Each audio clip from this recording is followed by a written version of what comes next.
قلت هترجعيه يعني هترجعيه وغصب عنك كمان. يا نهار ابوك اسود ومنيل، انت بتعلي صوتك عليا يا ولد؟ ها؟ لو كنت راجل كنت كسرت دماغك وقطعت لسانك زي الفرقله ده.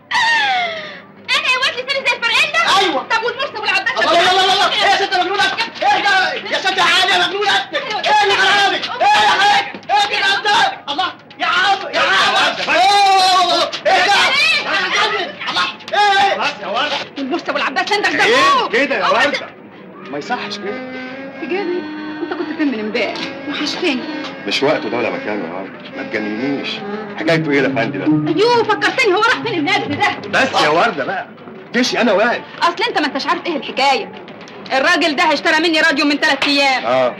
حلو كويس قوي. النهارده بسلامته جاي يرجعه. اصل انا بقى فاتحاها سبيل، ده تلاقيه يخلص صوت العرب بحاله ونص البرنامج العام. يا فندي انا قلت ارجعه واسيب بس محمد يا كده. عزيز! ده حاجه عجيبه قوي. ها؟ انت دفعت كام يا ريس؟ 18 جنيه يا عمي. اتفضل. حاجه عجيبه قوي. ادي 18 جنيه اهو. مبسوط؟ حصل خير يا عم، تشكر قوي. يا ساتر يا رب. مع السلامه يا ريس. يلا.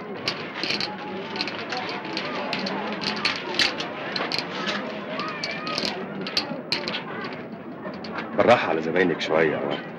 تعرف انا اللي ما عملتش مع الاشكال دي كده يفتكروني بنت هفيه ويلعبوا بيا الكره في السوق. ده انت سبت الناس كلها يا ورده.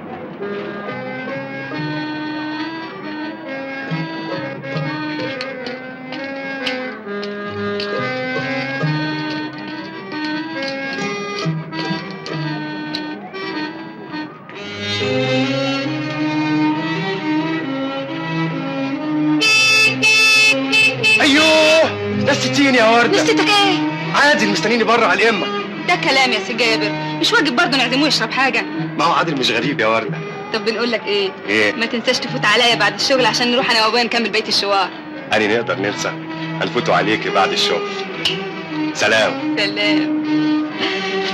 سلام يا بتاع الحنان.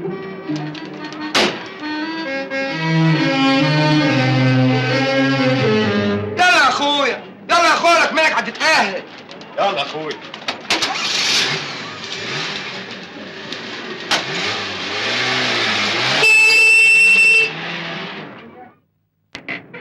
خد يا راجل طيب عشان تشبرق بنتك وردة في ليلة فرحها. خد. ده كتير قوي يا حاج.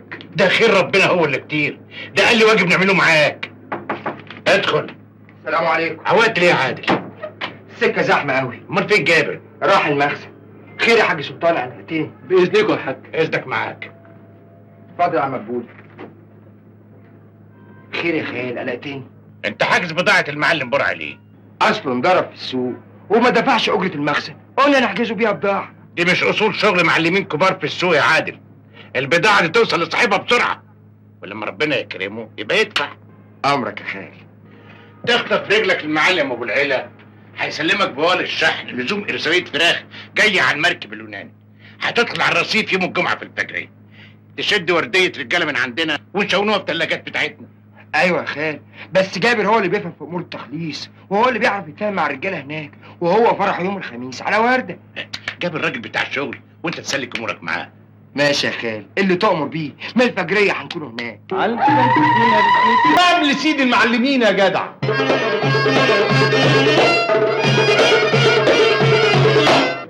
مبروك يا ست العرايس. الله يبارك فيك يا معلم. مبروك يا عريس. مجيتك الليله تسوى عندي الدنيا بحالها يا حاج. وانا هنيجي نعز منك يا راجل. تشكر يا حاج سلطان. جابر ده راجل يا زين ما اخترت بنتك. الحاج سلطان، حاج سلطان والليله والعروسه والعريس وانا وانت رقصنا يا جدع.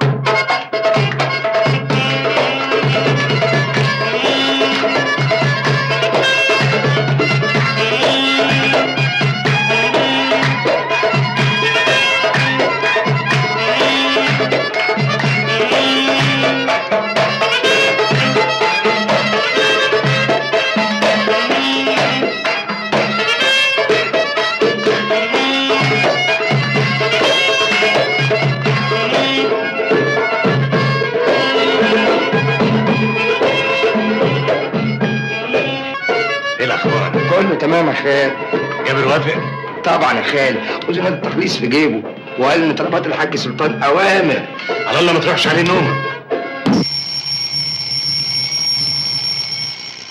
انت بترن على ايه بس؟ هي دي ليله الواحد ينام فيها؟ ما هو عشان كده قايم من الفجريه تسيبني وتخرج.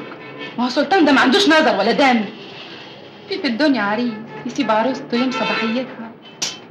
عيب يا ورد، الحاج سلطان ملوش ذنب برضه. هو عايز مصلحته اللي يطق يطق. ده راجل افضله علينا. عليك لوحدك يا حبيبي، وكمان بقى انت ما بتشحتش منه. انت بتاكل لقمتك بعرق جبينك. لولا انه لقاك راجل جدع وبيجي من وراك خير ما كانش بقى عليه. ماني عارف يا ورده، انا دلوقتي بقول حاضر وايوه، ده قبل ما يبقى لي كلمه في السوق ونبقى سيد المعلمين بعد كده. تقوم تسيبني نهار صباحيتي. طب اللي هيجوا يباركولنا نقول لهم ايه دلوقتي؟ قولي لهم لسه نايم وما تفتحيش الباب الا لما ارجع. بالذمه ده كلام يا جابر؟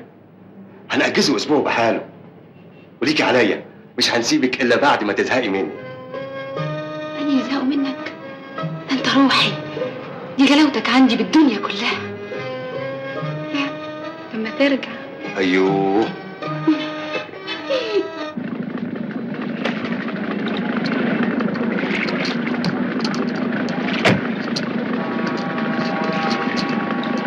يلا يا جابر، خلص انت الاوراق وانا هنسبقك على المخزن. واجب. المعلم ابو العين لاقوه فين عشان يدفع رسوم؟ احنا هندفعوها وبعدين نبقى نحاسب. اوكي. ايوه حاجه تاني؟ مع السلامه. الله يسلمك.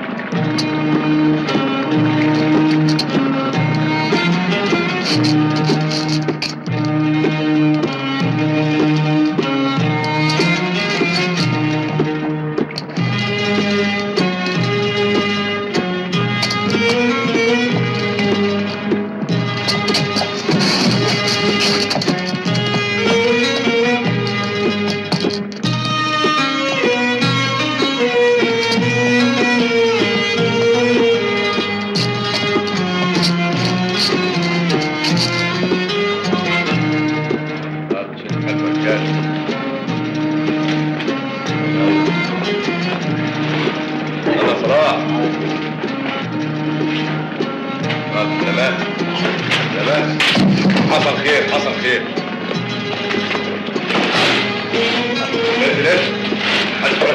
ارجع يا محمود انت راجع. بقى معاك صلاح.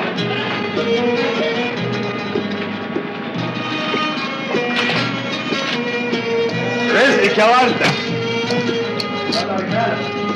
يلا يا رجاله يلا اديكم معانا. عفريتنا يا ريس. ماشي يا ريس. حبيتي كويس؟ قشطة يا ريس. قشطة عليك. سيب انا هنقفل. ماشي. لسه نمشي على الاولى. مين فل 14 يا كفور؟ المعالم سلطان مش هينسالك الحركه اللي انت عملتها النهارده دي طول عمرك. ده راجل خير وغرقنا، وفوق كده انني وانت متربيين سوا وطول عمرنا اصحاب. ربنا يعلم اني بنحبك قد ايه يا كفور. وانا بالحق المعلم سايب لك ال 500 جنيه دول، بيقول لك شبرق بيهم النهارده في الاسبوع اللي هتاجزه. ما اللي بناخدوه كفايه. يا راجل ما تقولش كده، امسك. خلي والله. امسك. يلا بقى احسن زمان العروسه ايه؟ بتدعي علينا. بقول لك ايه، انت مش مروح؟ ولما انا وانت نروح مين اللي يقبض الرجاله دي؟ عندك حق. طيب سلام. شد حيلك يا عريس.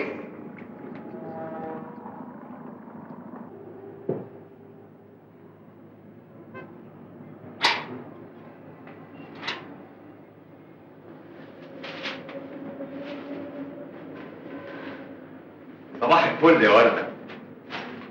ما لسه بدري يا سجادة. قلبك ابيض يا جميل. اوعى كده، ما تاكلش بعقلي حلاوه. بلا حلاوه بلا جبنه، ما تروق امال يا جميل. لا. خدي شيل لنا دول واعمل لنا دول ناكلهم. ايه دول؟ فراخ. انا بنتكلموا على دول 500 جنيه الحاج سلطان اداهم لي، اللي انت قلتي عليه ما عندوش دم ولا نظر، قال لي شبرق بيهم عروستك ورده. واداهم لك بنفسه ولا زي ما نقطك في الفرح؟ لا، بعتهم لي مع عادل. نبي سعادة ده راجل طيب وامير. واشمعنى بقى سي عادل؟ ايوه احنا هنغيره ولا ايه؟ ما كناش نغير عليك انت يا جميل، هنغير على مين؟ اوعى كده. وماله، ناكل الفراخ الاول. مش هنعمله حاجه. خلاص يا ستي يعني هنعملوها، بس وحياتك ايه قشر لنا بصلتين وحط الميه على النار عقبال ما نغسلوا الفراخ. قلنا مش هنعمله حاجة.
راجع على طول. تعال هنا يا ابو الريش، ايه الحكايه يا اخويا؟ هو انا وشي في بابا ولا ايه؟ قلت لك راجع على طول. والفراخ؟ ما تعمليش فراخ ولا زفت.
المعلم ابو العيله يعمل كده؟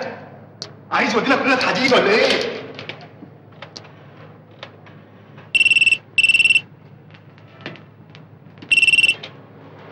الو. ايوه يا جابر. يا حاج سلطان، في مصيبه حصلت ولازم تيجي دلوقتي حالا. ادي بنكلموك من المخزن. خير في ايه؟ الفراخ لما تيجي هتعرف كل حاجه. جاي لك حالا.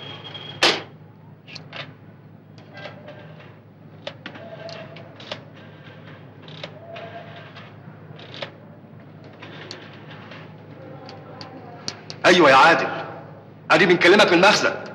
ايوه المخزن. مفيش وقت، اسمعني انت. الفراخ في مصيبه حصلت هتودينا كلنا في حديد. تعال بسرعه.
ايه اللي جابك انت كمان يا عادل؟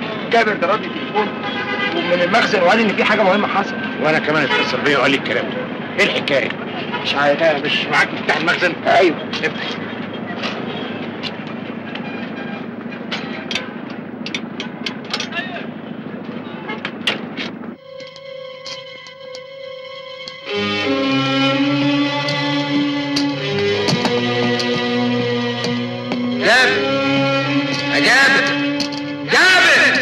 ازاي بس هكون هنا والباب لقيناه مقفول بالقفل زي ما انت شفت؟ ايوه يا خال، بس ده قال انه بيتكلم في التليفون ومن المخزن هنا، يعني هيكون راح فين؟ غريبة، يا ترى ايه اللي حصل؟ ربنا يستر. يا جابر،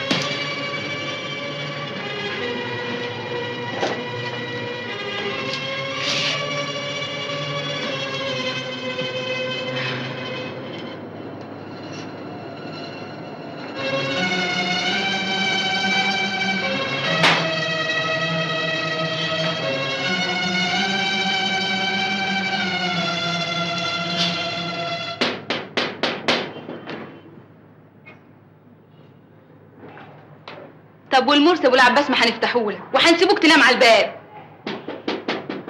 انا قلت مش هنفتحهولك، يعني مش هنفتحهولك، اما نشوف بقى هتعمل ايه. افتحي يا ورد، انا عادل. عادل؟ يا دي الكسوف.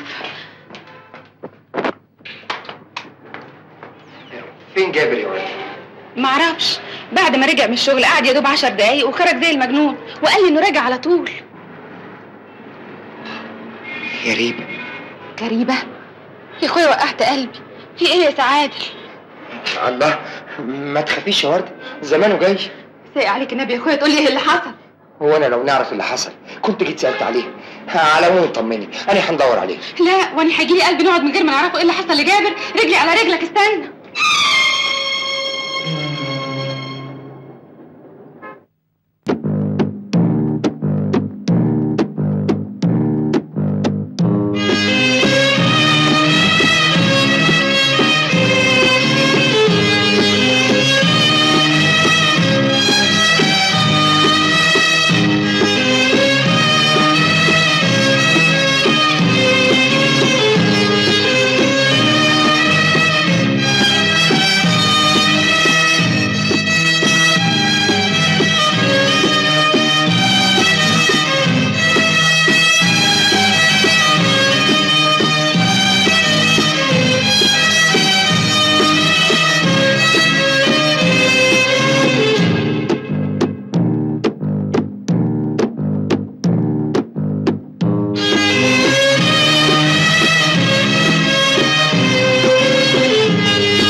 خرج الساعة كام تقريبا؟ من امبارح الظهر يا بيه، ليلة صباحيتي. صباحيتي؟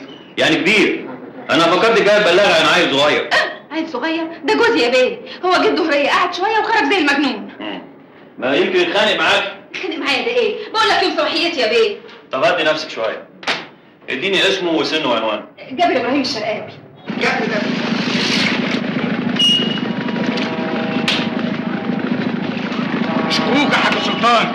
لله يا ابو العيله، مع السلامه وربنا معاك. الله يسلمك. مع السلامه. ولا معلم اي طلبات؟ اشكر يا عدول. كله تمام يا خالي. تمام. يلا اقفل المخزن وقبض الرجاله على ما نصلي العصر في واجب. حرقه مقدما يا خال.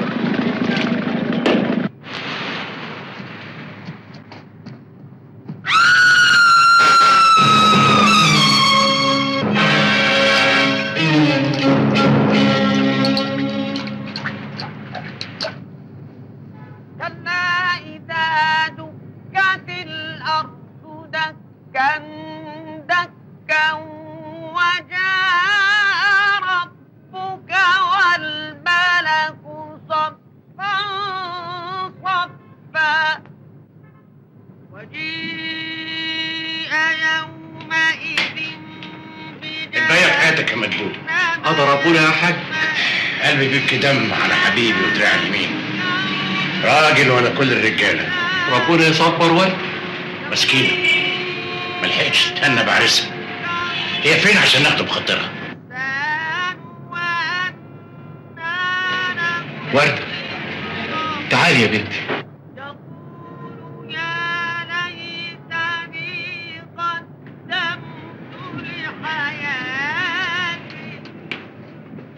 ايوه الباقية في حياتك يا وردة. حياتك الباقية يا معلم. أنا مش بنعزوكي، أنا بنعزي نفسي. جابر كمان أعز رجالتي، وعهد عليا مرتبه هيصرف له كل شهر كأنه عايش في وسطيهم. تشكر يا حاج.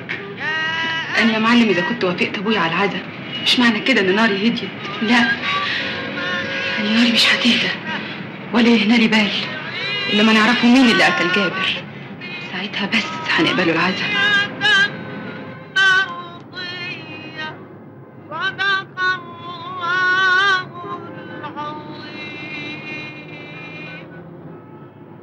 عاوزك تجاوبيني بصراحة. تحت امرك يا بيه. جوزك، قصدي المرحوم، ما لاحظتيش عليه حاجة غريبة في الأيام الأخيرة؟ ايام ايه يا بيه؟ ايام ايه؟ هو انا لحقت؟ ده انا جوزك خطف مني نهار صباحيتي يا بيه. يا بيه انا مستعده نعمله ايها حاجه تطلبوها مني، بس تمسكوا اللي قتلوه.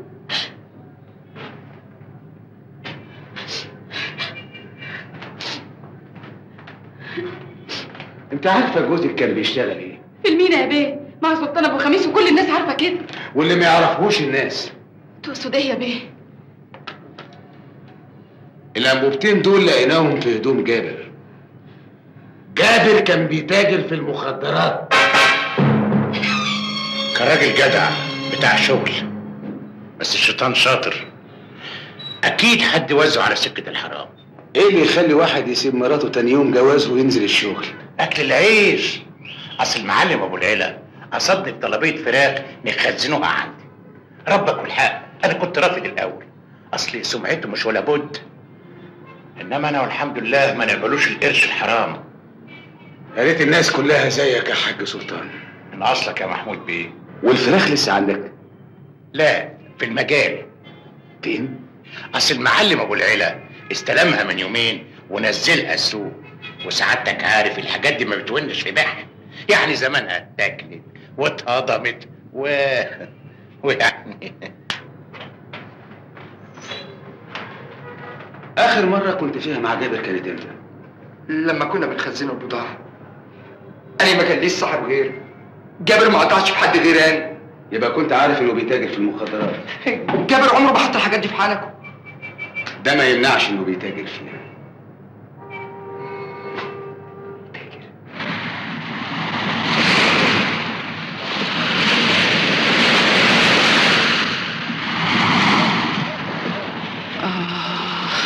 جابر اتقتل جدر يا سعادل. دي حكاية تحير. بقى جابر يموت مقتول. جابر.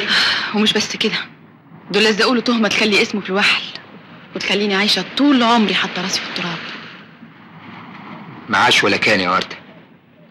جابر مات مظلوم، وربنا ما يرضاش بالظلم ابدا. كنت ببقى عارفه كم نفس داخل صدره وكم نفس طالع منه، هعيش طول عمري بنهره. ودنيتك وشبابك يا وردة، وابوك الغلبان اللي محتاج لي واكل عيشك. وجابر جابر كان اعز اصحابي يا وردة، وزي ما خدت عهد على نفسك انا بناخده عهد قدامك وبنمد ايدي في ايدك. لاجل ما نعرف مين اللي غدر بجابر.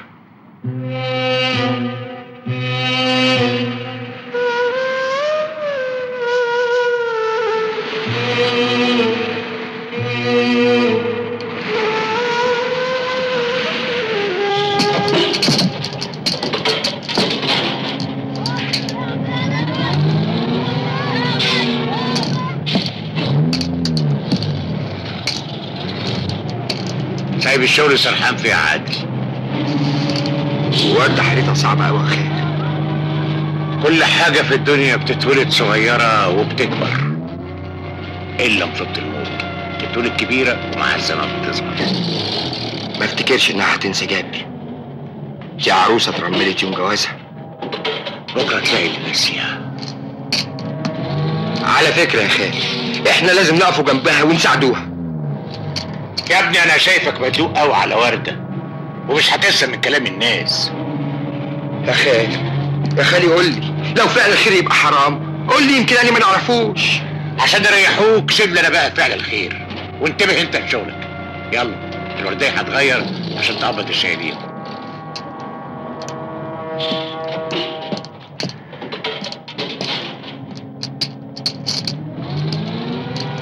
أقفل المحضر في ساعته وحينه بمعرفتنا نحن محمود عبد الفتاح وكيل النائب العام، وقيدت الجريمة ضد مجهول.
وأنا كل يوم بغمض عيني على صورتك. 40 يوم انسبقوا بسواد الليل.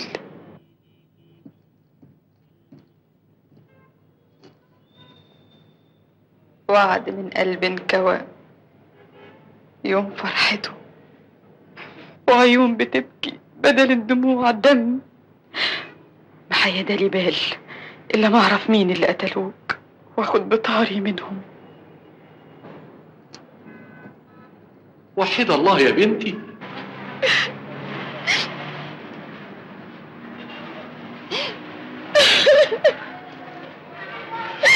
لا لا لا، الحال ده ما يرضيش حد ابدا. انت بالشكل ده هتموتي نفسك يا ورده. النار كل ما دامت ايد فيا يابا. واخرتها يا بنتي؟ مش عارفه.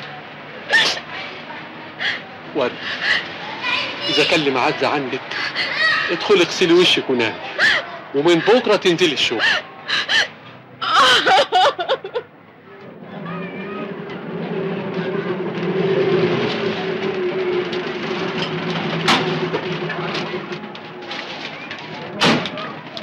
ازيك يا ست ورده؟ الحمد لله على السلامه. تشكر يا دحروق. الحاجه سلطان بصبح عليكي وبعت لك البضاعه دي.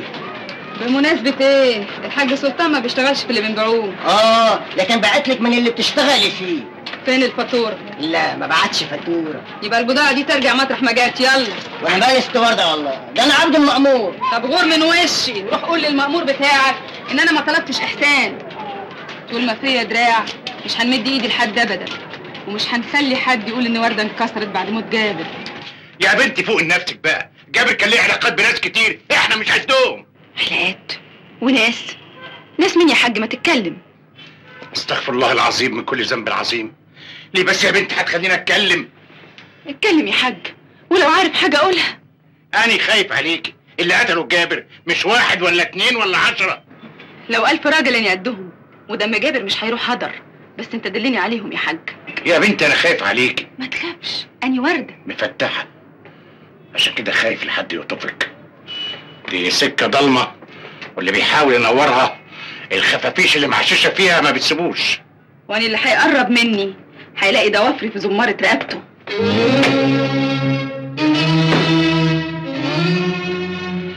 لازم حد يخطفك يا وردة.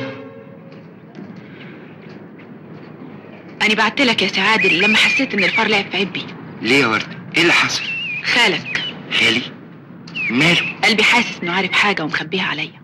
هيكون عارف ايه يا وردة؟ ده الحاج سلطان ده طيب قوي. كلامه معايا ما يطمنش يا سي عادل. وردة بلاش سعادل دي. أمال تحب نقوله لك إيه؟ ما تفهمنيش غلط يا وردة، جابر كان عز اصحابي وانت عارفة كده كويس. عارفة، بس اللي مش عارفاه إيه هو اللي في دماغك.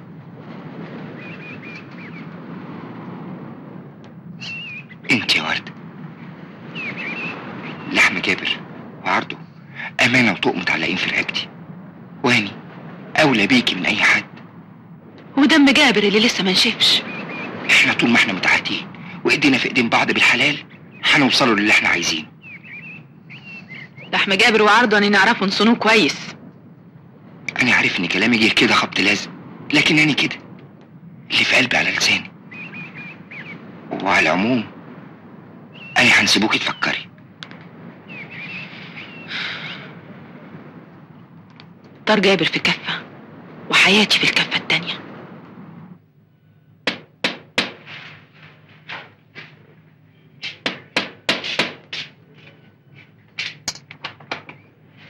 يا مرحب يا مرحب يا معلم، اتفضل. يزيد فضلك يا مدبولي.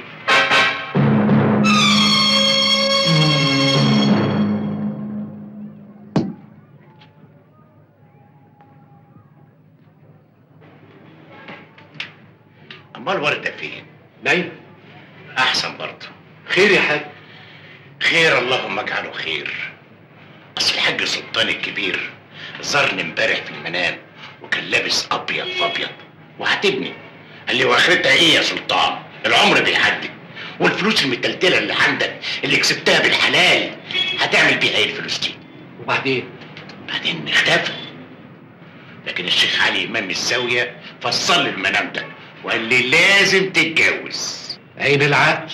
اللي زيي ما يحبش البهدله، لازم ياخد واحده بنت اصول تصونه وتصون شرفه وهو غايب عنها. محدش قال غير كده. عشان كده انا جيت لك برجلي. مش فاهم. انا جايب نفسي عشان تحط ايدك في ايدي ونقرأ فتحة وردة. فتحة وردة؟ ايه؟ ما شرفتش يا مدبولي؟ وردة بنتي واختي وهتبقى مراتي. كلام ايه ده اللي بتقوله يا معلم؟ اهلا يا ولد. ده بعد موافقة عم مدبولي وموافقتك طبعا. والمحبة دي بانت ليه بعد موت جابر؟ ولا لون السواد خلاني احلى من الاول؟ لا الحكاية حكاية اصل، والشدة اللي انت فيها بينت اصل.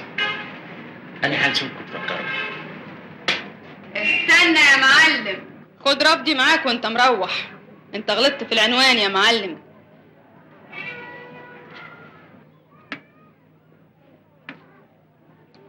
ايه رايك يا مدبولي؟ وردة بتتكلم الصح.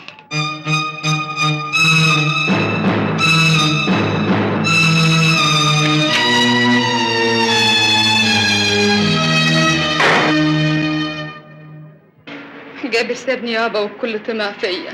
ليك رب اسمه الكريم يا بنتي، واذا كان على شغلي معاه حاسبهوله، واللي خلقني يا بنتي مش ممكن ينساني. ما انا يابا قلت لك اقعد وارتاح. يا بنتي انا مانيش بتاع قعاد في البيت، وكل معلمين المينا يتمنى اشتغل معاهم. يلا يا حبيبتي ادخلي ارتاح يلا.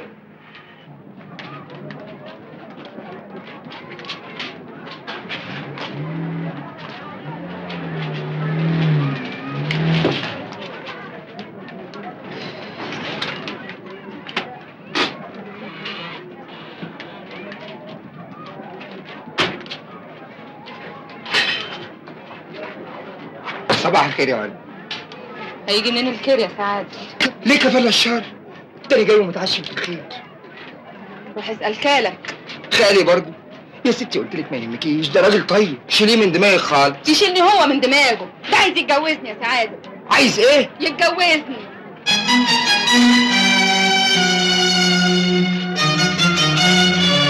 صحيح اللي سمعته ده يا خالد؟ سمعت ايه؟ انت طلبت ورده للجواز؟ وفيها ايه؟ طب وكلام الناس؟ اللي عملته ده عين العقل. وردة يا بنت لسانها طويل وعقلها بيوش، وعاوز الراجل يشكمها وقت اللزوم. كلام ايه اللي بتقوله ده يا خالد؟ كلام الناس العالين، ومش عاوزك تتكلم في الموضوع ده تاني خالص، فاهم؟ ايوه بس انا اصلي خلاص.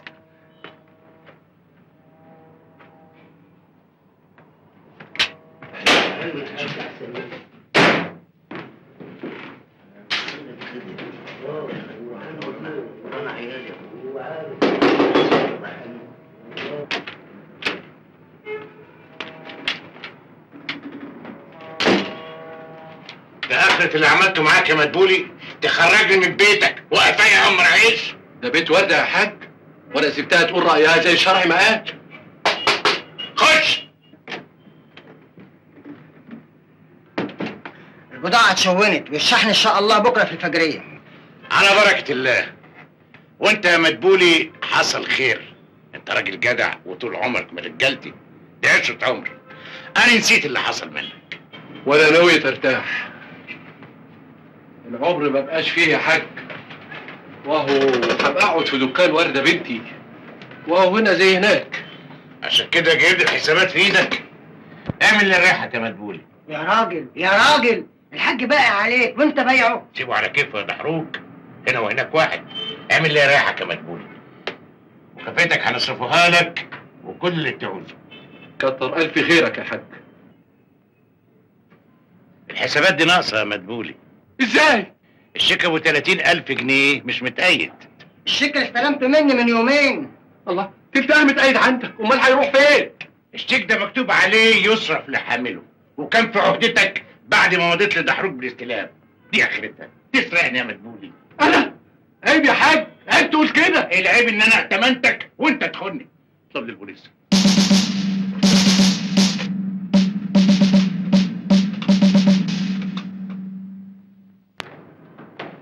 الشيك اللي سلمته المدبولي بتاعي. فلوس متأخرة على المعلم أبو العلا لحاج السلطان. الشيك كان معاه صرفه بعد يومين، رحت سلمت المدبولي، المدبولي اداني الورقة دي ومضى عليها. أهو يا اتفضل.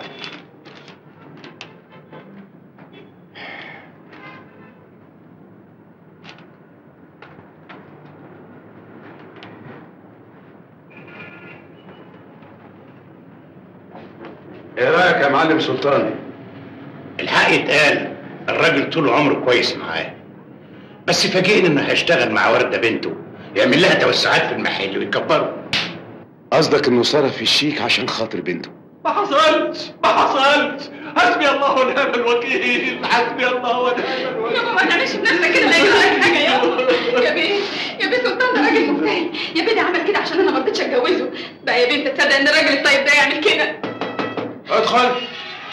ايوه يا ابو حفيظ. ايوه.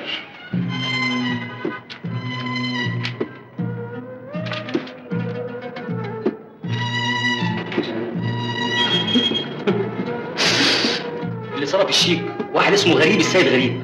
الحمد لله. اظن يا بيه ده اكبر دليل على براءة ابويا. بس اتضح من البيانات اللي خدها البنك من بطاقة غريب السيد غريب ان صاحب الاسم ده مات من 3 سنين.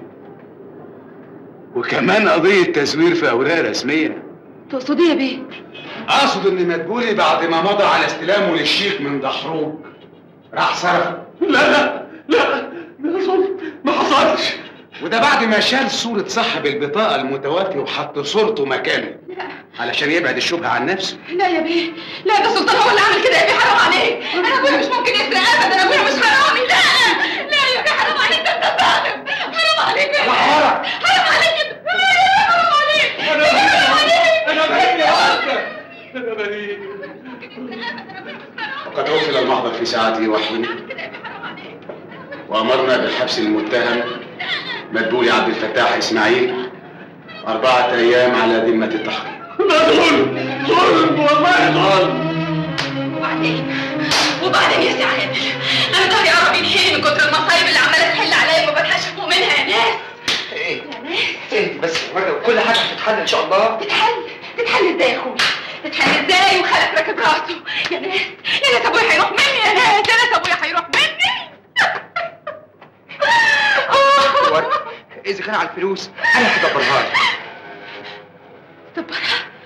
ده مبلغ كبير قوي يا سعاده، هتجيبه منين يا اخويا؟ انا عشانك وعشان عم مدبولي هنركب الصعب. ونسددها ازاي؟ نسدد ازاي؟ واذا سددتهم يبقى ابويا طلع حرامي بحقه حقيقي، ولما انقبض عليه يرجع الفلوس. لا يا سعادل، لا يا اخويا، ابويا لازم يطلع براءه. بس انت خليك جنبي، اذا كنت بتهزني بصحيح تعال معايا نروح لخالك نتفاهموا معاه. اصل ايه يا سعادل؟ ما تتكلم. وردة، انا عايزة تنسي كل حاجة قلتها لك بخصوص حكاية جوازنا دي. على نفسك لما تقول اتجوز اللي ابوها حرامي، ولا تساومك انت وخالك عليا. عيب يا وردة.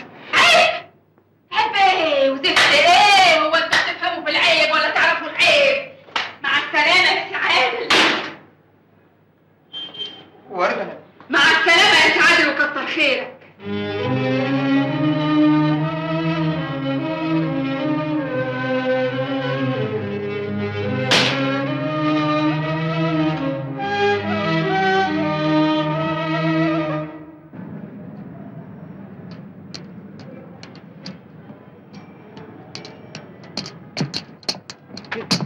محروق فل يا وردة. معلمك فين؟ مأجز له يومين، اصله بعافية شوية.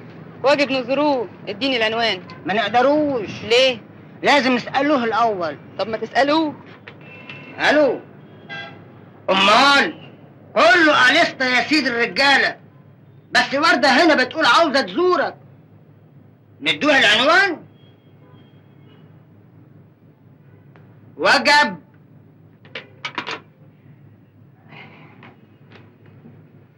رايحة زيارة خصوصي ولا شغل؟ حاجة ما تهمكش يا خفيف. سيد الرجالة مستنيك الليلة بعد صلاة العشاء. اديني العنوان وخلصني.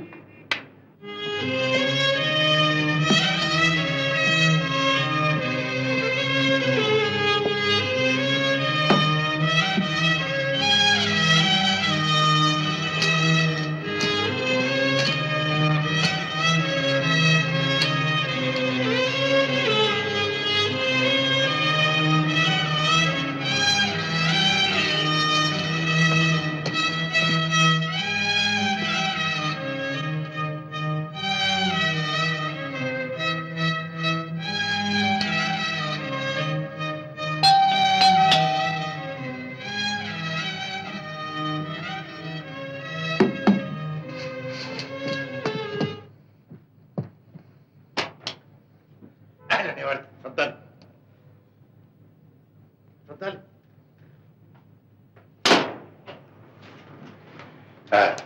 لا مؤاخذه يا ورده، اصلي كان عندي ضيوف ومشيتهم على ميعادهم. اتفضلي. الله، اتفضلي. يا حاج انا جايه لك عشان خاطر ابويا. ابوكي كان راجل طيب، بس مش عارف اعمل معايا كده ليه. يا حاج ده المفروض انك ما تصدقش حاجه زي دي في ابويا. يا حاج ده راجل كبير وما يستحملش ساعه واحده يتسجن فيها، وانت بس اللي في ايدك تفك سجنه. ازاي يا ورده؟ تقول للنيابه انك بتنزل عن الفلوس. تبقى 30,000 جنيه. انا هيكتب لك بيهم وصل امانه يا حاج. انت بنت جدعه وعندك اصل، كل مدى بتزيدي غلاوه عندي. من بكره هنتنازلوا على القضيه. تشكر يا حاج، ده كان عشمي برضه. ولا وصل امانه ولا تياولوا. لا وصل الامانه ده عشان ما حدش عشان ايه؟ يدعي. عشان ايه؟ بقول لك هتنزل عن كل حاجه. سواقي كده ان وعادي. شاء الله تعيش يا رب. ايه ده؟ اوعى يا جمال. تيجي من الحته عني. كنت فاكراك راجل. لا انا حاولت اثبت رجل انا.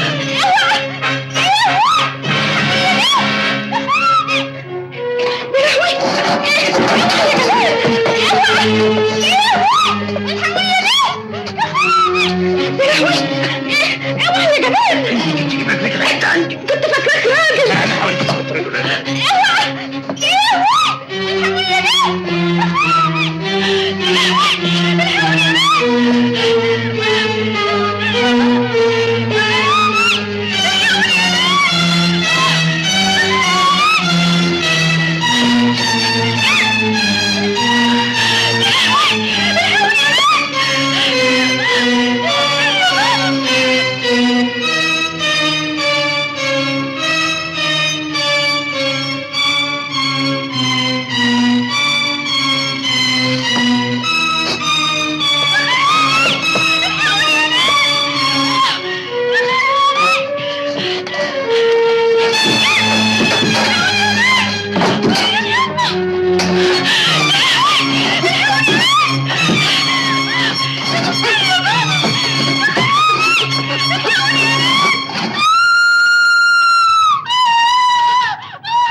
يا بيه دي جات لي والشر بنط من عينيها وصممت تاخد العنوان. احنا هنكتبه ليه؟ النيابه تحب تضيف حاجه؟ اعتقد يا فندم ان ليا صفقه اصرار متوفره لدى المتهم الان. شكرا. اتفضل استريح. ايه اللي وداك بيت سلطان يا واد؟ كنت فاكراه بني ادم وهيقف جنب ابويا اللي بيشتغل عنده طول عمره. دي جت البيت سكرانه يا حضره القاضي. حرام عليك، كفايه اللي حصل لي، حرام عليك كفايه.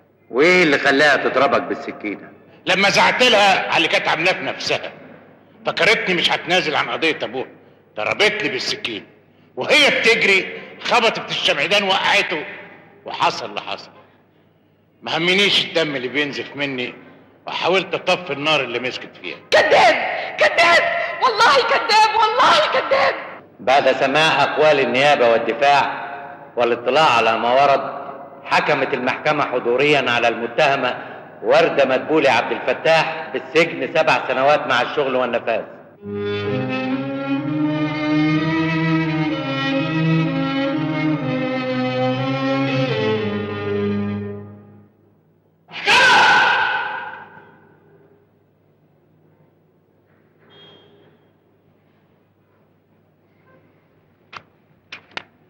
حكمت المحكمة حضوريا على المتهم مدبولي عبد الفتاح أحمد بالسجن لمدة 5 سنوات.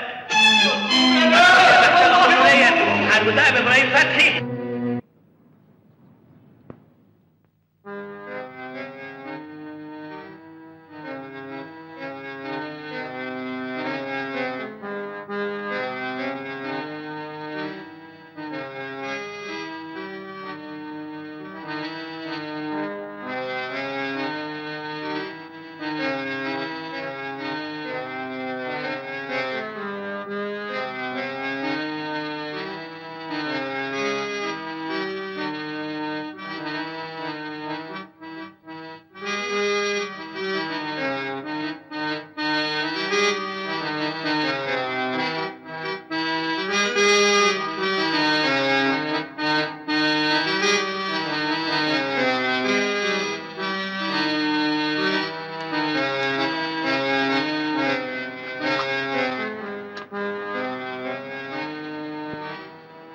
اللي مصحيك دلوقتي يا وردة؟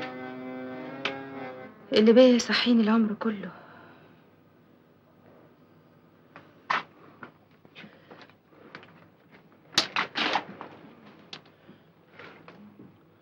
انت لسه بتفكري في سلطان؟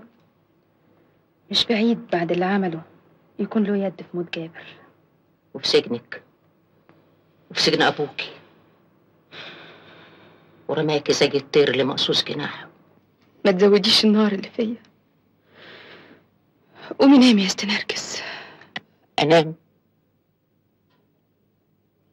ده انا بقالي 6 ايام صحي علشانك انت. عشاني انا؟ من يوم ما جيت هنا حسيت اني لقيت حاجة كانت غايبة عني. معلش. هانت يا بنتي.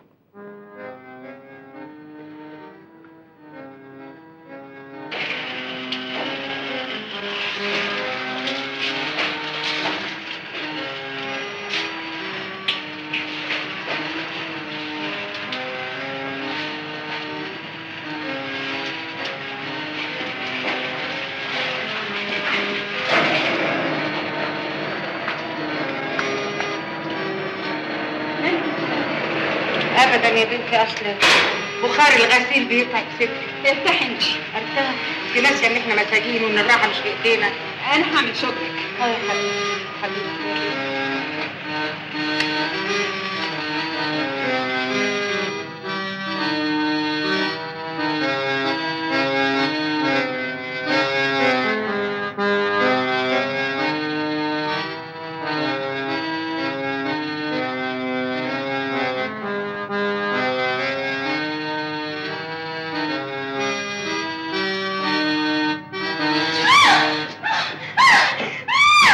جبية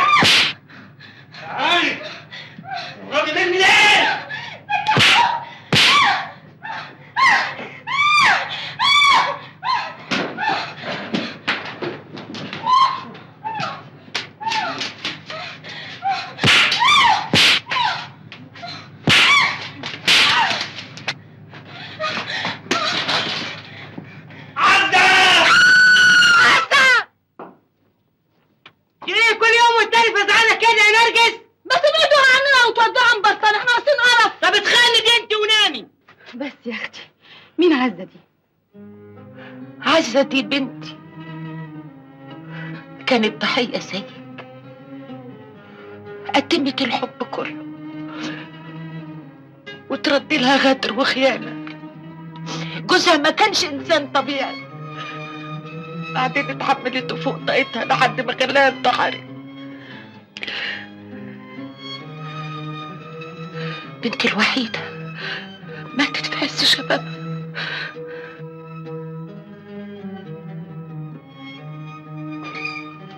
كمان لا، كان لازم يموت، كان لازم يموت، كان لازم يموت، كان لازم يموت، كان لازم يموت، كان لازم يموت، بس كان لازم يموت.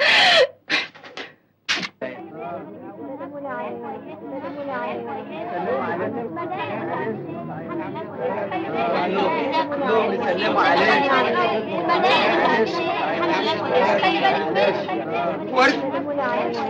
ورد ليكي حق ترفضي تقابليني يا ورد.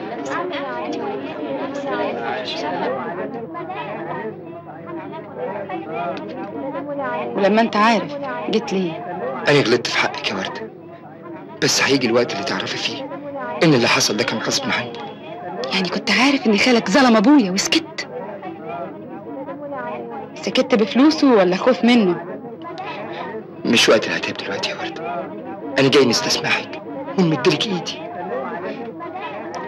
ما انت مديتها قبل كده وصدقتك وما صنتش العهد.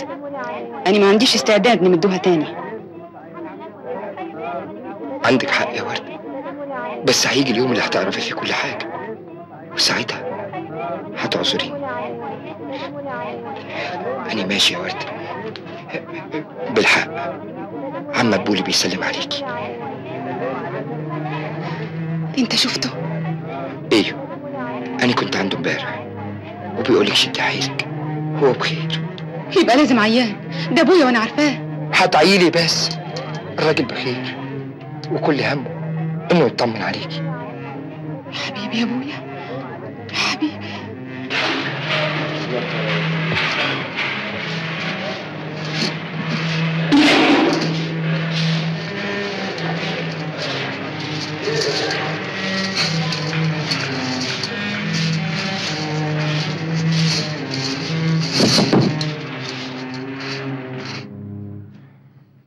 انت ايه؟ ما عندكش دم؟ ما عندكش احساس؟ أنا ما غلطتش في حاجة. انت عملت اكبر غلطه في حياتك. ازاي بني ادم تسمح نفسك وتزور راجل سرقني؟ ازاي جالك دم وتزور البنت اللي هتقتلني؟ دي كانت بتدافع عن شرف. ايوه اظهر على حياتك، اكشف ورقك، لكن ده بعدك. معلم سلطان ابو خميس عايش طول عمره سلطان ابو خميس وهيفضل سلطان ابو خميس. واذا كنت خدت لك عمليتين ثلاثه لحسابك لازم تفهم انني فوتها لك بمزاجي. ده مهما كانت الحاله ابن اختي والخال والد. خلاص خلصت كلامك؟ مش عاوز اسمع منك ولا كلمه، اتفضل. استنى، مش عاوزين نسمعه مرة تانية انك هوبت ناحية الناس دول. لا احنا من توبهم ولا هم من توبنا. اتفضل.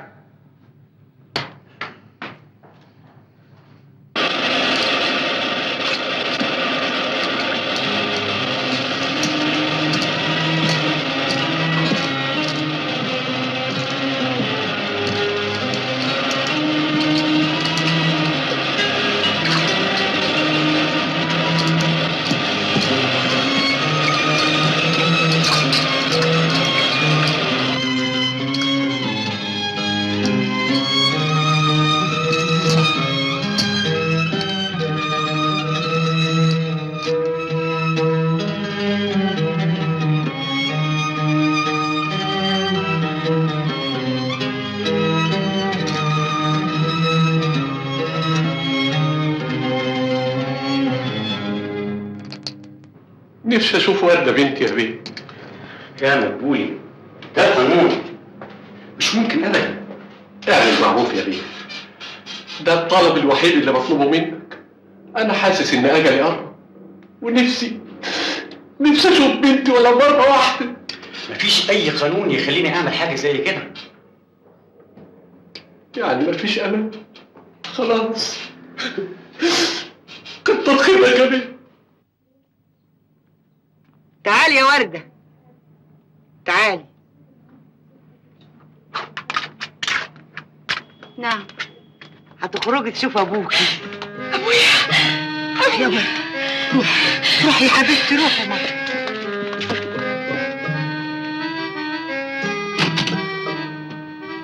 ايه في حياتك يا ولد؟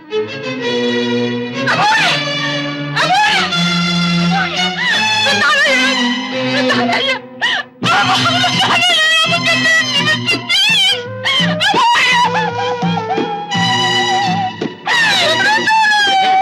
هو كان نفسه يشوفك قبل ما يموت. ما تسيبنيش يا ابو، ما تسيبنيش يا ابو، رد عليا يا ابو، رد عليا.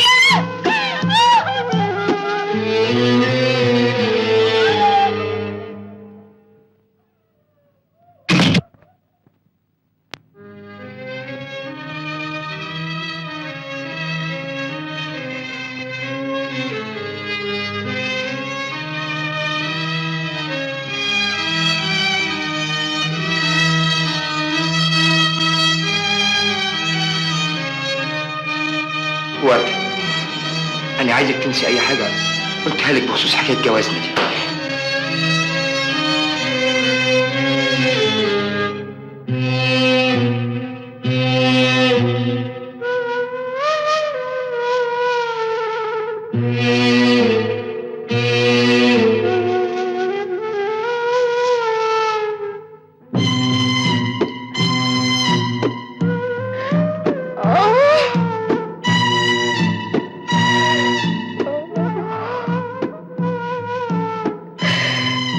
ودعتك يا أبا بمنديل اسود، اسود من سواد الليل.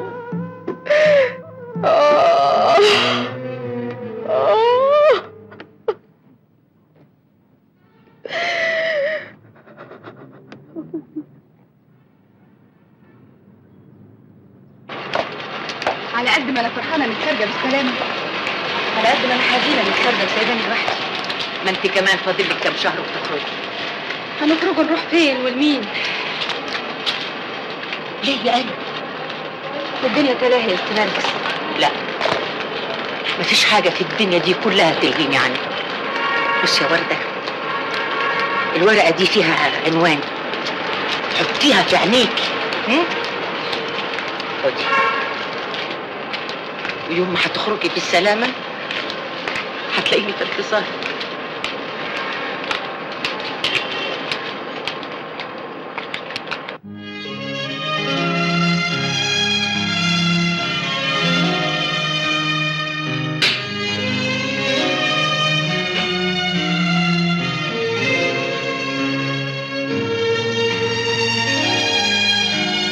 اهلا وسهلا يا معلم.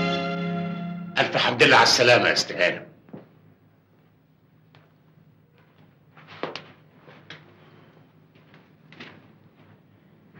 كانت غيبه طويله يا استهانه، بس السنين ما غيرتش منك كتير.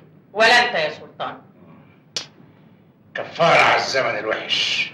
يا ريتي كنت قلت لي يا استهانه، كنا نديله بدالك، ولا كنا نبعت حد من صبياننا يتوهوا ونخلصوا منه. ارجوك كفايه، مش عايزه اسمع سيره الموضوع ده تاني. طب ما يلزمش ايها الخدمه تاني؟ متشكره. اذا عوزتك هبقى ابعتلك. عن اذنك يا استهانه، عن اذنك.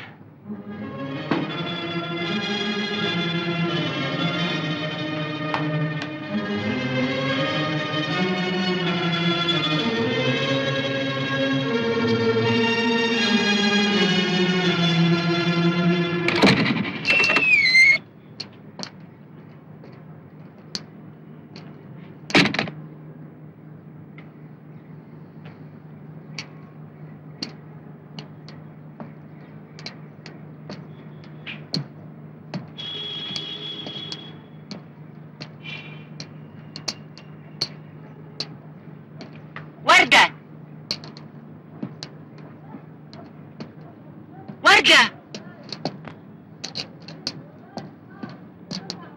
تعالي يا وردة.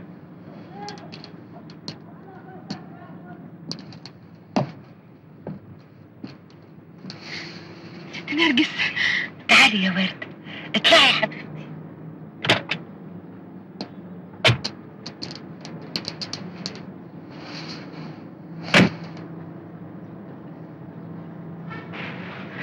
الحمد لله على السلامة. الله يسلمك يا ست نرجس. انت مستغربة؟ بصراحة يعني انا كان لازم اقولك اني غنية وعندي وعندي وعندي؟ كفاية انك هتكوني عندي. اطلع يا اسطى لو سمحت.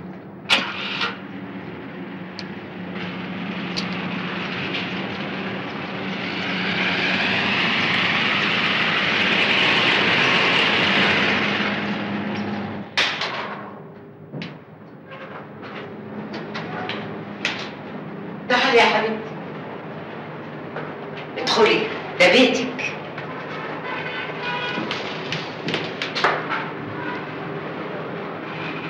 الحمد لله على السلامة.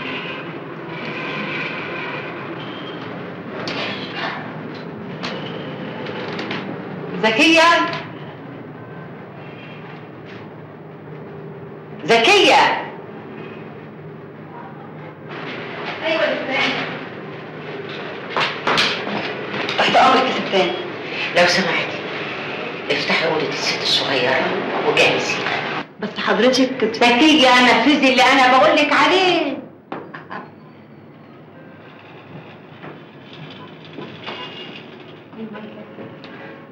عجبك بيتي ماما؟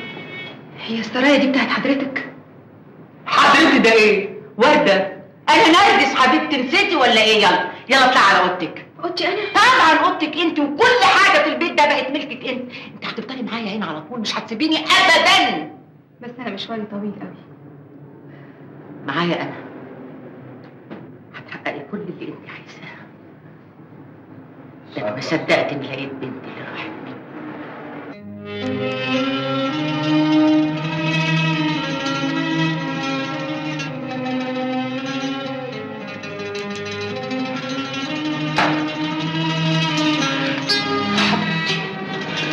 حبيبتي يا بنتي.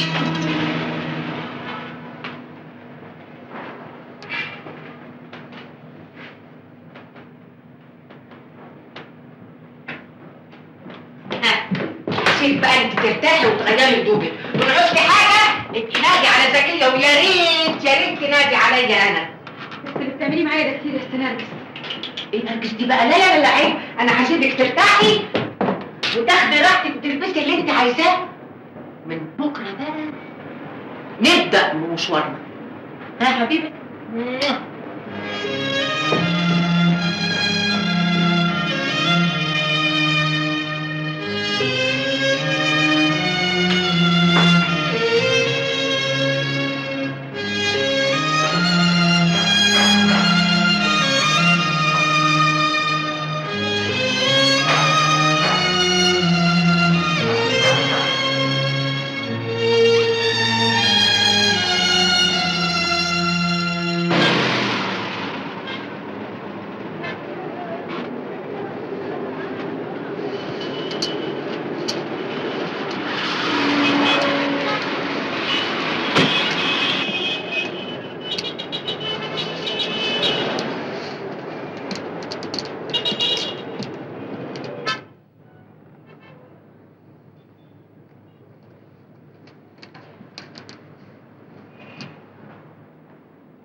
بعدين بقى انا مش قلت لك يا ماما 100 مره بلاش حكايه المرايه دي؟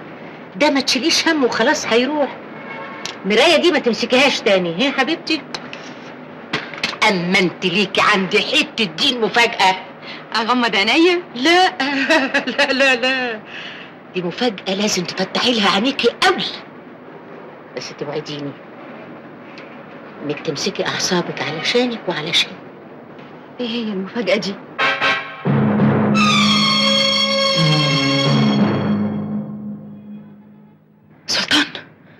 انت تعرفي هو سبب المصايب اللي دخلت السجن. هو اللي عرفنا على جوز بنتي، مع انه عارف عنه كل حاجة. يعني كنت تعرفي؟ طب ليه ما قلتليش؟ كنت عايزاني ازودك هم على همك، ثم افرض انك عرفتي، كنت هتقدري تعملي ايه وانت في السجن؟ كنت هتريحيني. كان ممكن اخسرك، واحنا الاتنين محتاجين لبعض. كفاية عليا انك هتعوضيني عن احلى كلمة في الدنيا، كلمة ماما.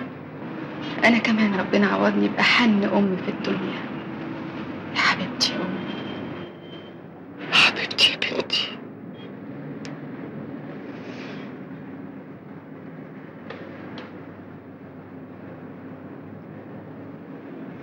دلوقتي بقى هنبدأ سوا مشوارنا مع سلطان.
اهلا يا معلم سلطان، انا كنت فاكره انك مش جاي. وانا اقدر اتاخر؟ اتفضلوا يا رجاله. المعلم ابو العلا نجم من التجار الكبار معانا في المينا. اهلا وسهلا. اهلا يا فندم. عادل ابن اختي وزي ابني تمام. بس انا خلاص ما بقاش عندي عرايس للجواز، اللي كانت عندي راحت بسببك. اتفضلوا يا رجاله.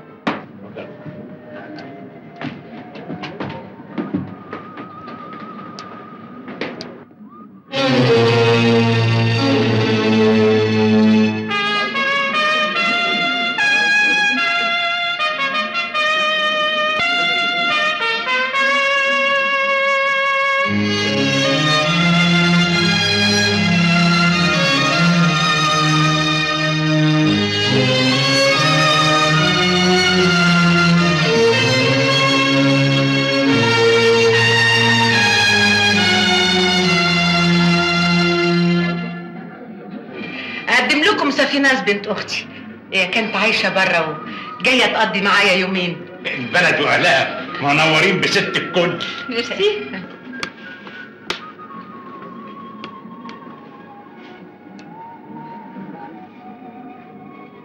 اتفضل يا معلم، اتفضل اتفضل.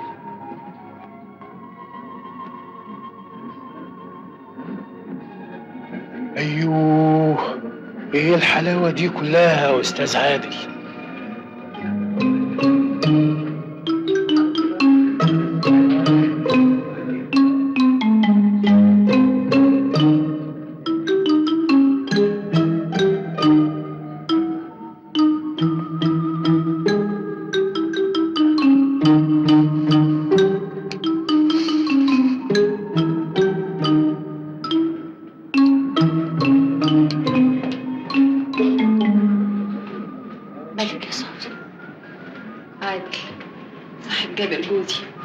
وابو العيله اللي معاه ده بتاع الفراخ اللي يوم استلمها جابر قتلوه. دلوقتي بس اتاكدت ان عادل له يد في كل اللي حصل لجابر. اوعي تتصرفي اي تصرف يضيع كل اللي عملناه. مفيش حد فيهم شك ولو للحظه واحده انك ورده. انا مش عايزاك تتهمي. ما تخافيش. ايه الحكايه؟ انتوا شايفيننا قاعدين تتكلموا؟ بقول لك ايه يا سي نرجس، ما تيجي نكملوا السهره بره عشان نحتفلوا بست الكل نورتنا. ما تقعد مع صافي انت يا معلم. اتفضل. اهلا.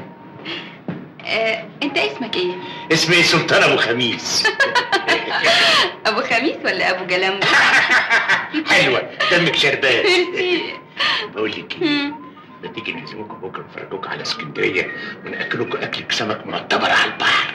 بس انا مش فاضيه بكره يا معلم. خليها بعد بكره. يمكن. شربات.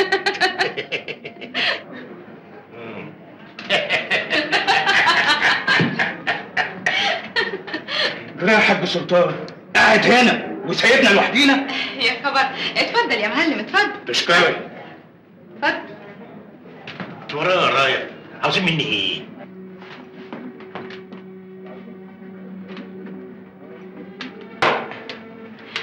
قاعد لوحدك ليه؟ اصلي ما بحبش الدوشه. شكلك رايق قوي. وانتي جميله قوي زياده عن اللزوم. ميرسي.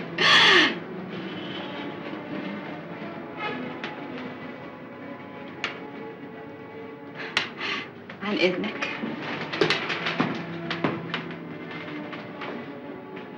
هي بتبحلقلي ليه؟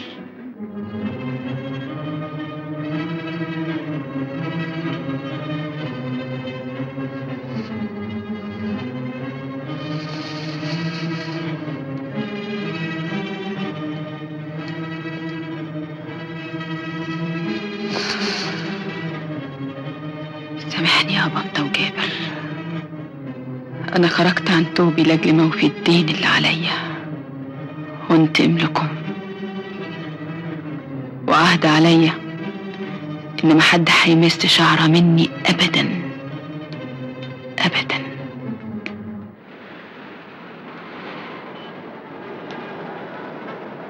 شبع حلوه. ما بشربش يا سوسو. سوسو حلو قوي من فمك دي، يسلم حنكك. عجبتك؟ قوي.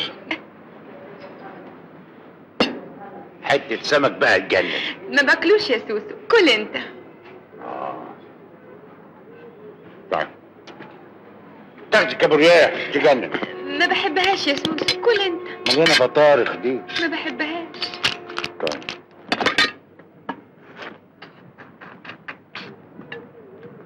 طب كلي جمبري. ما بحبوش، كل انت. لا بتاكلي ولا تشربي وعماله تبصي لي. انت متضايق اني ببص لك؟ خلاص يا سيدي هخبي عينيا. لا بص لي بص، وانا بديك الساعه لما صفناز هانم تبحلق فيا.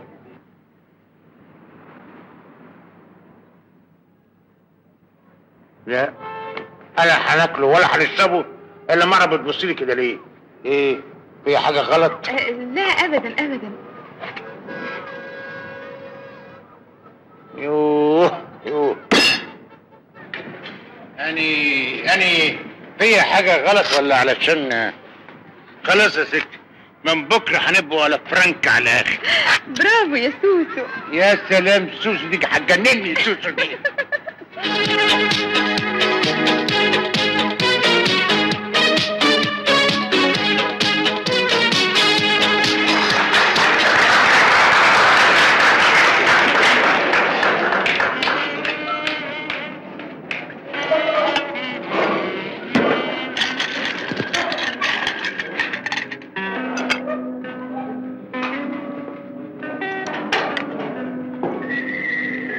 بعدها معاك يا صافي.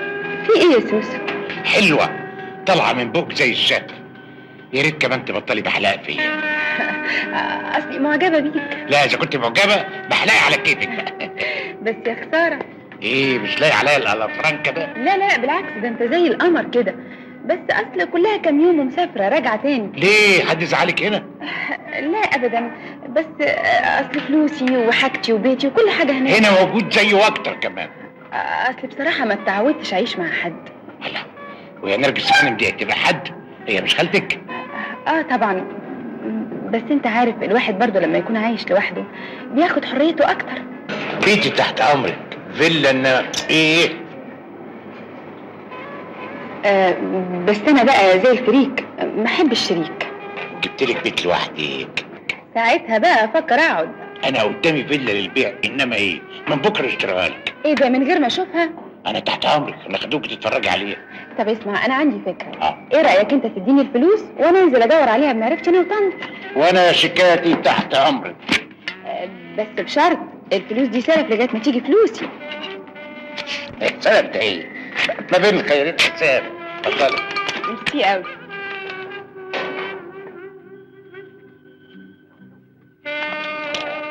ما تيجي تعلميني الرقص؟ خليها لما نبقى لوحدينا في بيتي الجديد. مش ممكن. ازاي اوافق على انك تقعدي في بيت لوحدك؟ يا امي يا حبيبتي، هو مش دخل ابويا السجن ظلم عشان 30,000 جنيه؟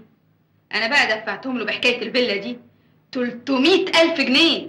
مش كفايه، ده مال الدنيا كله ما يسواش ليله واحده في سجن انسان مظلوم. يا امي يا ست الكل، مين اللي قالك ان انا هشتري بالفلوس دي فيلا؟ وبعدين هو معقول هو في بنت تستغنى عن امها؟ مين هيحميني؟ هلاقي فين الصدر الحنين اللي يضمني ليه وقت الشده؟ حبيبتي. امي. نعم يا روح. انا عايزه اقابل عادل. عادل قريب سلطان؟ لو وصلت لعادل هيبقى ده الكارت الكسبان. وردة، واخرة اللي بنعمله ده يا ماما هتدخلي السجن تاني وتضيعي اجمل سنين عمرك. ايه رايك لو نسيب ده كله ونسافر وربنا هو اللي ينتقم؟ امي انت اللي بتقولي الكلام ده؟ انت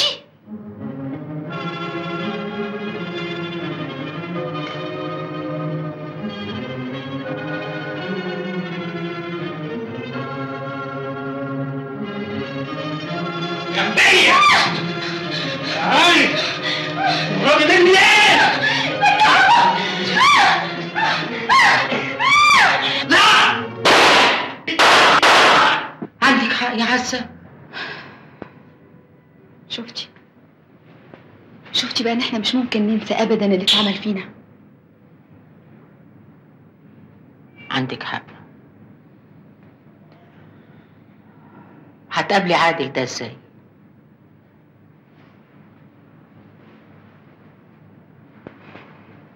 انا هعرف اوصل له ازاي. والله يا فاروق بيه انا عملت اللي عليا في الشحنه دي والباقي على ربنا. البركه فيك برضه يا ريس عادل. ما تقلقش يا سعاده الباشا، كله هيبقى تمام وقلصنا باذن الله. باذن الله. سلام عليكم. مع السلامه. مع السلامه. مع السلامه يا سعاده الباشا.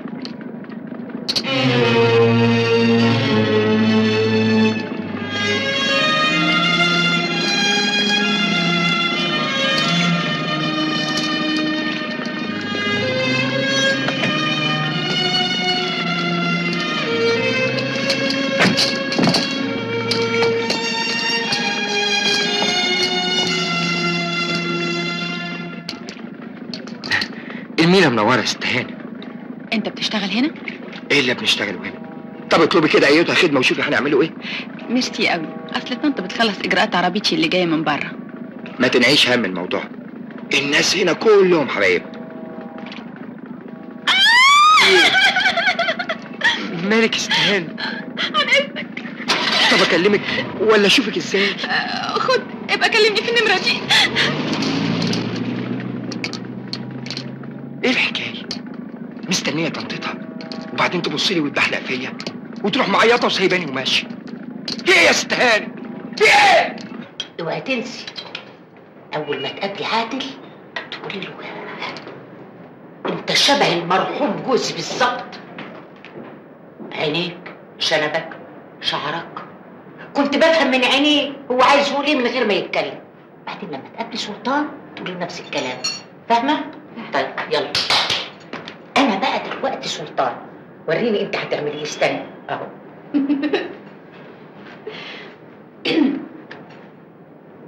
خالد جوزي كان شبهك بالظبط. كملي عنك. وحش مش كده يا حبيبتي. طب ازاي؟ مش كده يا ورده، اقنعيه اقنعيه يا ماما، يعني قولي الكلام. الو، ايوه مين؟ لا النهارده مش هقدر. لا قلت لك مش هقدر النهارده. انا ساعدتك في حاجه يا سبرا سالم؟ طب ما تزعليش. الف سلامه ليكي، نشوفوكي بكره. انا هبقى اتصل بيك. مع السلامه. برافو عليك. تعالي بقى اقعدي عشان افهمك ازاي تكلميه. انا مش عايزاكي تكلميه بالطريقه اللي انت عملتيها. انا جوزي ما حدش ماما يعمل كده، لازم تكلميه بطريقه ايه؟ لا خليكي انت، انا اللي هرد عليه. وبعدين معاك يا راجل انت. مين؟ باردون، انا اسفه قوي. موجوده، دقيقه واحده. حاضر.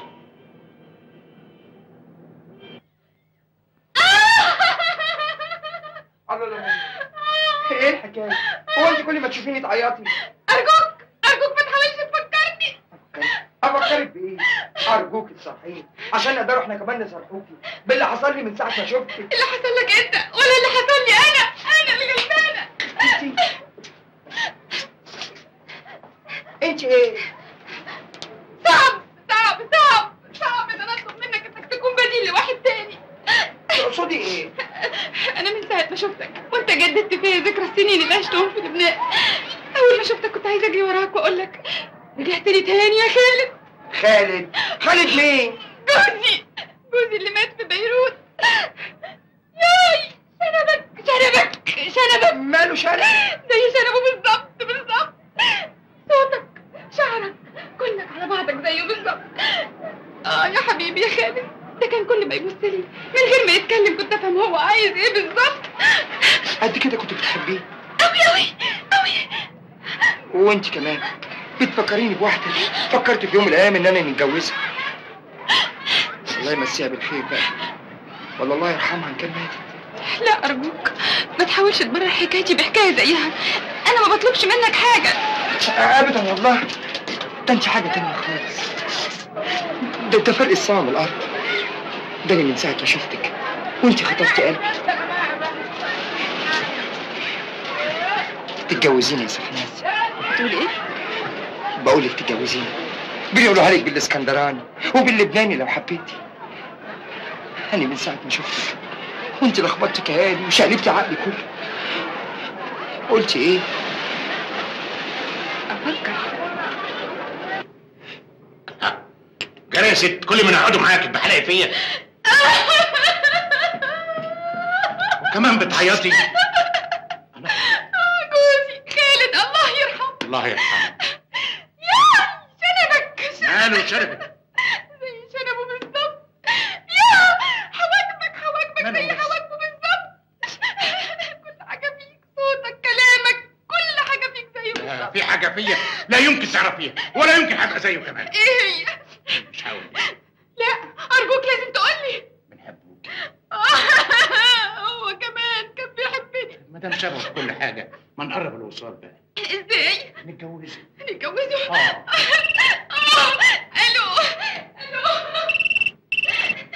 الو مين بيتكلم؟ انا عادل يا روح قلبي. معقوله؟ بقالي اسبوع عايش على نار وانت لسه ما ردتيش عليا. لسه ما فكرتيش؟ سيبني كمان يومين. لا بكره مش هقدر. ابقى كلمني بعدين. انت بتكلمي مين؟ ده واحد قريبي كان عايز يشوفني لما عرف ان انا رجعت، بس انا ما رضيتش عشانك. قريبك مش قريبك، انا هنقولها لك كلمه زي ما قلتي لي. انا زي الفريق ما بنحب الشريك. انت هو بالظبط. انا كنت بهرب منك عشان اهرب من نفسي. ما حبيتش انك تكون بديل لواحد لمجرد انك شبهه. صدق حركة جدعانة وأصل منك، لكن أنا ما يهمنيش، المهم عندي إنني معاك بشحن ولحم. طب انا عايزه اتفسح بالهنش على البحر. عندي عروسة البحر بكره. وهنسقوا السمك شربات. انت اللي شربات.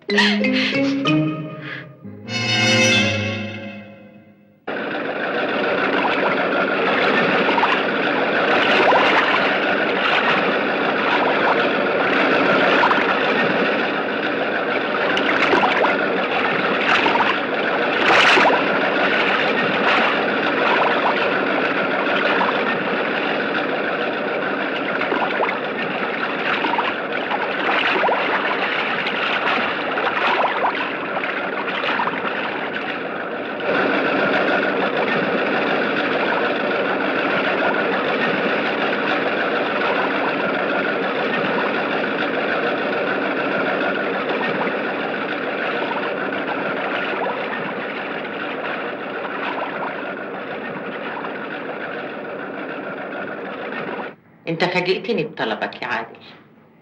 عموما ده يتوقف على شعورها ناحيتك. ايوه يا فندم، ما انا كلمتها وهي قالت لي انها هتفكر، بس انا اللي مطمني اني شبه. شبه مين؟ خالد. خالد مين؟ المرحوم. مرحوم مين؟ جوزها اللي مات في بيروت. لا لا لا لا ارجوك بلاش السيره دي، احنا ما صدقنا انها نسيت. ما هو احسن برضه لما تنسى. وحضرتك هتطلعي تساليها دلوقتي؟ لا هي اصلا مش هنا، دي خرجت رحله في لانش اسمه ايه يا نرجس؟ اسمه اسمه عروسة البحر. عروسة البحر.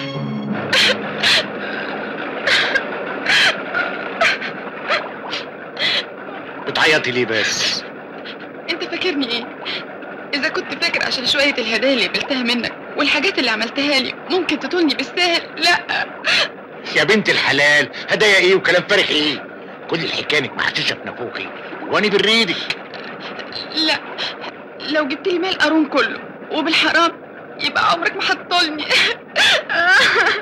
يا بنت الناس انت معدنك طيب، وكل ما ده بتدي غلاوه في نظري، وعشان كده انا بقول لك دلوقتي ان انا بريدك وبالحلال.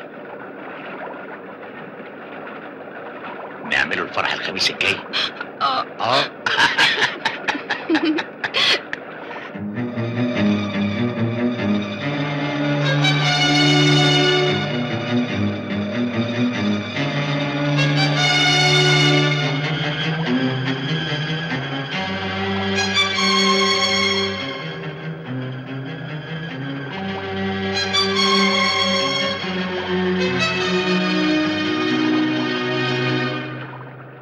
خالي؟ طب ازاي؟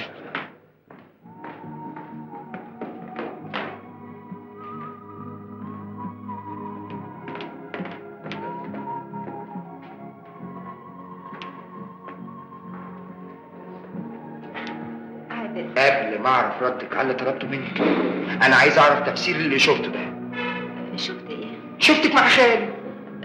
قال انه بيحبني وعايز يتجوزني. خالي ده راجل قلعبان، ما بيحبش الا نفسه بس، مش بتاع جواز. انا اللي بنحبك من قلبي يا صافي، ومش ممكن نسيبه ياخدك مني زي ما كان عايز ياخد وردة قبل كده. وردة؟ وردة مين؟ دي حكاية قديمة. المهم انت عايزاني ولا هو؟ انا عايزاك انت، بحبك انت، لكن اعمل ايه معاه؟ ولا يهمك منه، انا اللي يرشك بالمية نرشه بالدم. قد كده بتحبني يا عادل؟ وبيع الدنيا كلها علشانك يا حبيبي. حبيبتي. مش دلوقتي.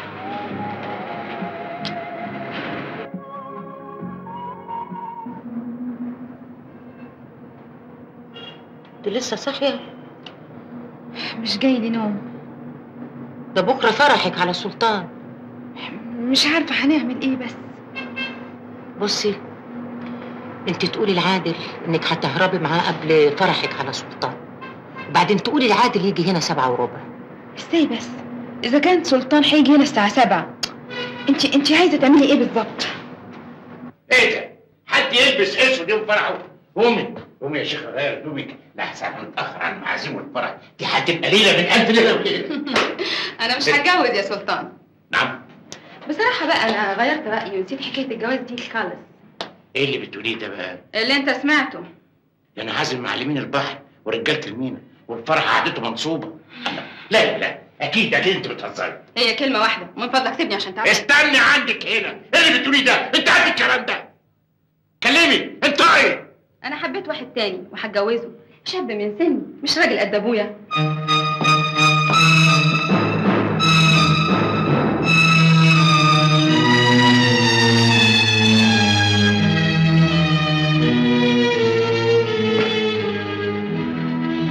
جايه تقولي الكلام ده يوم الفرح يا علي؟ ده انا مش هخليكي محتاجه لحاجه ابدا. انا ما يملاش عيني الا هو، وبعدين ده من اكبر معلمين البحر. مين ده بقى اللي من اكبر معلمين البحر وانا ما نعرفوش؟ عادل. مين سعادل ده؟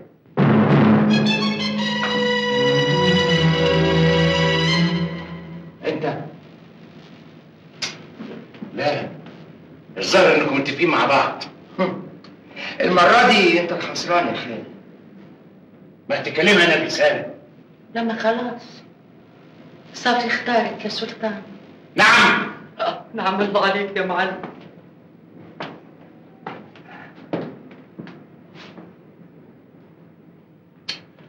يعني ايه؟ والناس والمعازيم، الناس اللي مستنيه سلطان وعرضته. لا الظاهر انكم ما تعرفوش سلطان كويس. انا اللي عارفك كويس قوي يا خالد، وعارف كمان انك ممكن تقتلني زي ما قتلت جابر.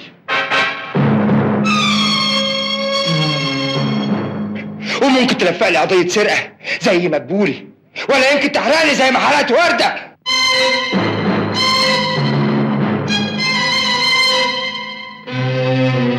ولما انت عارف كده جاي تقف قصادي ليه؟ عادل طلعه بره. عادل ده اللي فاكراه راجل وبتحتمي بيه يبقى صبي من صبياني. انا مش صبي يا سلطان، انا معلم زيك بالظبط. اخرج.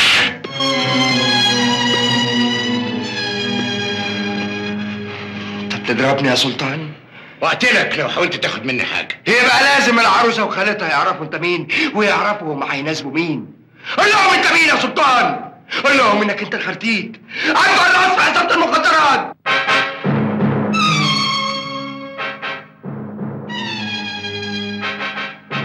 ايوه انا الخرتيت اللي مدوخ البوليس وراه. انا اللي قتلت جابر لما كان هيكشفني في اكبر صفقه هرين دخلتها البلد. انا صفيناز هانم اقتل القتيل وامشي في جنازته. انا بقى يا سلطان اللي هقتلك وامشي في جنازتك. انت يا صافي؟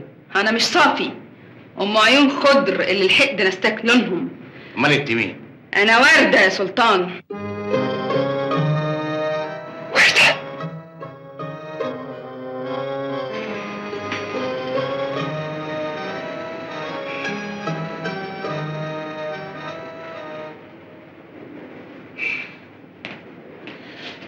انت ورده؟ ايوه ورده يا سلطان، ورده اللي حرمتها من ابوها وحرمتها من جوزها وشوهتها وخليتها تقضي احلى سنين عمرها في السجن. ورده يا عادل، ورده اللي حطت ايدها في ايدك وكنت العهد عشان تعمي عينها عن اللي قتل جابر صاحبك يا عادل. ايوه انا كنتش اقدر اتكلم، لكن الحب ليك خلاني اتكلم. حب؟ اخيرا وقعت يا خرتيت. احنا متشكرين يا هانم على مساعدتك لينا. حاضر ايدك يا لبشان.